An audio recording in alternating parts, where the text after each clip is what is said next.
बिस्मिल्लाहिर्रहमानिर्रहीम। आज हमारा टॉपिक है charging and discharging of a capacitor. आज हम डिफ़ाइन करेंगे time constant of charging and time constant of discharging. तो शुरू करते हैं। The circuit consisting of a capacitor and a resistor is called RC circuit. ऐसा सर्किट जिसमें रेजिस्टर और कैपेसिटर सीरीज़ में हो, उस सर्किट को हम आरसी सर्किट कहते हैं। तो ये एक सर्किट है जिसमें आरसी सीरीज़ में लगे हैं, एक बैटरी के साथ एक स्विच के साथ कनेक्टेड है। स्विच ऑफ है, कैपेसिटर पे भी कोई चार्ज नहीं है। जैसे ही हम स्विच को क्लोज़ करेंगे तो यहाँ से इस प्लेट से इलेक्ट्रॉन्स मूव करना शुरू कर देंगे और इधर आकर डिपॉजिट हो जाएगा। ये प्रोसेस चलता रहेगा और कैपेसिटर पे चार्ज इंक्रीज़ होता रहेगा। इस प्लेट पे पॉजिटिव चार्ज आएगा और इस प्लेट पे नेगेटिव चार्ज आएगा।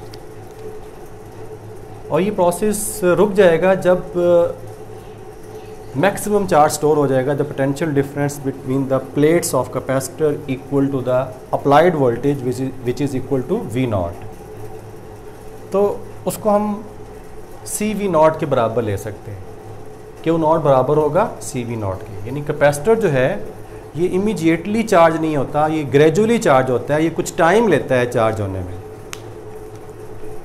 तो अगर हम ग्राफ ड्रा करें between time and charge, Q is the charge and T is the time, तो हमारे पास कुछ ऐसी कर्व आएगी।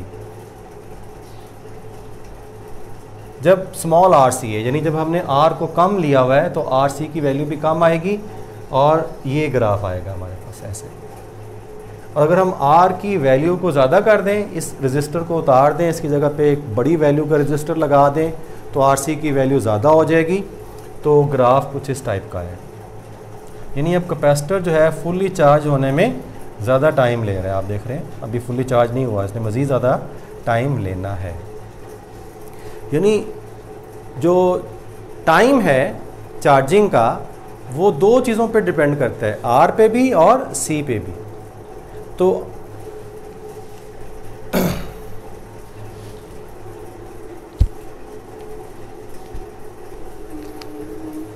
According to this graph when time is zero charge is zero. आप यहाँ पे देखें, अगर हम इसकी एग्जांपल लेते हैं ये रेड ग्राफ की, जब टाइम ज़ीरो है तो चार्ज भी ज़ीरो है। फिर the passage of time charge बढ़ रहा है, यानी टाइम बढ़ रहा है तो चार्ज भी बढ़ रहा है। और ये जो है ये इसकी मैक्सिमम वैल्यू आ गई चार्ज की। यहाँ अब मज़ीद चार्ज नहीं बढ़ रहा, इसको हम कहते हैं maximum value of the charge. यानी हम कह सकते हैं इक्विलिब्रियम जो है वो कंडीशन है, ये टेन देयर इक्विलिब्रियम वैल्यू, यानी चार्ज ने अपनी इक्विलिब्रियम वैल्यू अटेन कर ली। That is the equilibrium value. Equilibrium value means maximum value of the charge. तो फर्दर टाइम गुजरने के साथ आप देख सकते हैं अब चार्ज में इंक्रीज नहीं आ रहा। तो टाइम इसी तरह ये दूसरा जो ग्राफ है इसमें लार्ज आर सी है, तो इसका मतलब है कि ये ज़्यादा टाइम लेगा मैक्सिमम वैल्यू तक जाने के लिए। जो टाइम कांस्टेंट है, the time for charging and discharging of a capacitor depends upon the resistance R and capacitance C. ये मैं पहले आपको बता चुका हूँ। जो चार्जिंग और डिस्चार्जिंग का जो टाइम है वो आर और सी पे डिपेंड करता है। अगर हम आर और सी को मल्टीप्लाई करें तो वो टाइम के बराबर आता है, यानी इसको हम टाइम कांस्टेंट कहते हैं। Time constant is equal to R C. ये हम प्रूव भी कर सकते हैं। कैसे प्रूव कर सकते हैं? हमें पता है कि जो सी है ये बराबर होता है क्यू बाई वी के, और जो आर है ये बराबर होता है वी बाय आई के। V is equal to I R होता है और आर बराबर होता है वी बाय आई के। अगर हम इन दोनों को मल्टीप्लाई करें आर और सी को, तो आर की वैल्यू आ गई वी बाय आई और सी है क्यू बाय वी। तो आप देख सकते हैं ये वी से कैंसिल हो जाएगा, तो आर सी जो है ये बराबर आएगा क्यू बाय आई, और आई बराबर होते हैं क्यू बाय टी। तो आर सी जो है ये बराबर होगा Q into T by Q. तो ये क्यू क्यू से कैंसिल हो जाएगा, ये टी के बराबर आ जाएगा। तो टी आर सी के बराबर होता है। तो ये t बराबर आ गया RC के, इसको हम कहते हैं टाइम कांस्टेंट ऑफ चार्जिंग।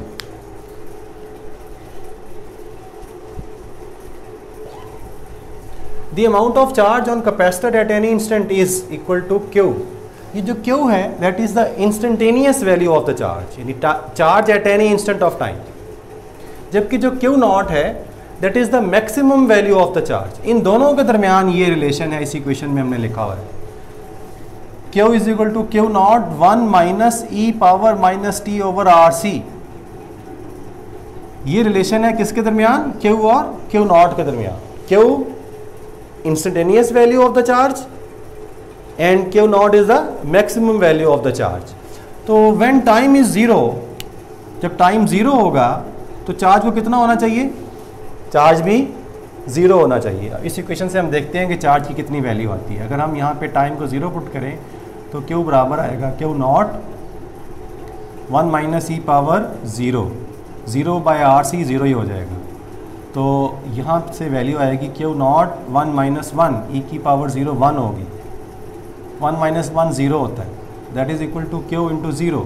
तो Q इंटू 0 0, तो Q भी 0 आएगा। When time is 0 charge is 0। इसका मतलब इक्वेशन ठीक है। अब हम देखते हैं कि जब हम टाइम जो है इसको RC के बराबर ले लें, RC मीन्स टाइम कांस्टेंट के बराबर ले लें, तो फिर चार्ज किसके बराबर आएगा? तो फिर चार्ज बराबर आएगा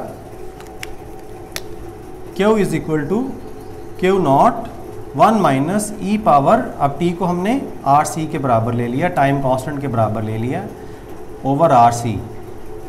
तो RC से कैंसिल हो जाएगा, that is equal to Q naught 1 minus E power, ये माइनस RC, क्योंकि माइनस t है तो ये माइनस RC बाय RC, तो ये आएगा -1। तो इसको हम ऐसे भी लिख सकते हैं 1 minus 1 by E, where E is the constant and its value is 2.718।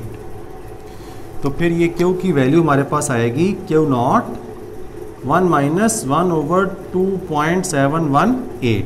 इसको जब हम सॉल्व करेंगे तो ये आंसर आएगा 0.63। तो Q बराबर आ जाएगा 0.63 Q नॉट। तो हमने देखा कि जब हम टाइम को RC के बराबर लेंगे तो चार्ज जो है वो 0.63 Q नॉट आएगा। RC जो है that is the time constant of charging, यानी जब हम टाइम को टाइम कांस्टेंट ऑफ चार्जिंग के बराबर लेते हैं तो फिर जो चार्ज है वो 0.63 Q नॉट के बराबर आता है। Q not is the maximum value, यानी जब t RC के बराबर होगा तो Q उस वक्त 0.63 Q नॉट के बराबर होगा। इसको ज़रा समझें, Q नॉट जो है इसकी फुल कैपेसिटी है, ये मैक्सिमम चार्ज है। यहाँ पे चार्ज 0, यहाँ इनका सेंटर हम लेंगे तो यहाँ पे आएगा 0.5 Q नॉट, यानी फुल कैपेसिटी का हाफ। अगर परसेंटेज में देखें तो 50%। अगर हम थोड़ा सा इससे ऊपर लें तो ये जो वैल्यू है, यहाँ पे जो वैल्यू आएगी ये आएगी 0.63 Q नॉट, ये जो वैल्यू आएगी। तो ये जो टाइम होगा यहाँ से यहाँ तक ये RC के बराबर होगा। ये रेड कलर की अगर हमने बात की है, अगर हम ब्लू कलर के ग्राफ की बात करें तो उसका फिर टाइम कांस्टेंट जो है वो ये आएगा RC। तो आपने देखा जब 0.63 का मतलब है 60%। अब हम टाइम कांस्टेंट ऑफ चार्जिंग को डिफाइन करने की पोजीशन में हैं। हम टाइम कांस्टेंट ऑफ चार्जिंग को डिफाइन कर सकते हैं the time in which capacitor is charge to 63% of its full capacity, यानी वो टाइम जिसमें जो कैपेसिटर है वो 63% ऑफ इट्स फुल कैपेसिटी जो है वो चार्ज होता है, उस टाइम को हम कहते हैं टाइम कांस्टेंट ऑफ चार्जिंग। या हम कह सकते हैं कि वो टाइम जिसमें जो चार्ज है वो 0.63 Q नॉट के बराबर होता है, उस टाइम को हम बोलते हैं टाइम कांस्टेंट ऑफ चार्जिंग।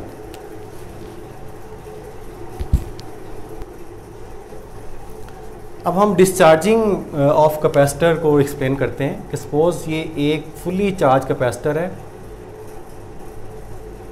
और एक स्विच लगाया हुआ हमने, स्विच इस वक्त ऑफ है। जब टाइम 0 है तो चार्ज मैक्सिमम है, Q naught is equal to CV naught, that is the maximum value of the charge on the capacitor. अब जब जैसे ही हम इस स्विच को क्लोज करेंगे तो यहाँ से जो इलेक्ट्रॉन्स हैं ये मूव करना शुरू करेंगे और इस प्लेट पे आ जाएंगे। ग्रेजुअली चार्ज जो है कैपेसिटर की प्लेट्स पे कम होना शुरू हो जाएगा और फिर अल्टीमेटली ज़ीरो हो जाएगा। तो ये फ़ौरन ज़ीरो नहीं होता, कुछ टाइम लेता है। अगर हम ग्राफ को देखें तो यहाँ पे मैक्सिमम चार्ज है और ये ग्रेजुअली कम होता होता ज़ीरो हो गया। अब ये जो टाइम है ये डिपेंड करता है R और C की वैल्यू पे। अगर R C की वैल्यू स्मॉल है तो ये जल्दी डिस्चार्ज हो जाएगा, आप देखें ये टाइम कम है, और अगर R C की वैल्यू ज़्यादा है तो ये ज़्यादा टाइम लेगा डिस्चार्ज होने में। तो जो Q और Q not, Q is the instantaneous value of the charge and Q not is the maximum value of the charge. इस केस में इनके दरमियान रिलेशन ये आएगा, यानी जब टाइम 0 है तो चार्ज कितना होना चाहिए, चार्ज होना चाहिए CV नॉट के बराबर। हम इस इक्वेशन से चेक करते हैं कि वैल्यू क्या आएगी। तो अगर हम यहाँ पे टाइम को 0 पुट करें तो चार्ज बराबर आएगा Q naught E power -0 by RC, 0 हो जाएगा। 0 1 होता है तो Q बराबर हो जाएगा Q नॉट के, यानी जब टाइम 0 है तो चार्ज Q नॉट है। It means that equation is correct. अब हम देखते हैं कि अगर टाइम जो है ये RC के बराबर है, यानी टाइम कांस्टेंट के बराबर है, टाइम कांस्टेंट ऑफ डिस्चार्जिंग, तो फिर ये Q किसके बराबर आएगा, तो फिर Q बराबर आएगा Q naught E power -RC over RC, that is equal to Q naught E power -1। Q is equal to Q naught over E या 1 बाय E, और E की वैल्यू जो होती है ये होती है 1 ओवर E की वैल्यू होती है 2.718। इसको जब हम सॉल्व करेंगे तो Q की वैल्यू आएगी 0.37, Q नॉट के बराबर आ जाएगी। तो जब हम इस केस में जब हम टाइम को टाइम कांस्टेंट के बराबर लेंगे तो चार्ज जो है वो 0.37 Q नॉट के बराबर कैपेसिटर पे होगा। बाकी जो है 0.63 वो डिके हो जाएगा, वो डिस्चार्ज हो जाएगा। 0.37 मौजूद होगा और 0.63 Q नॉट जो है वो डिस्चार्ज हो जाएगा।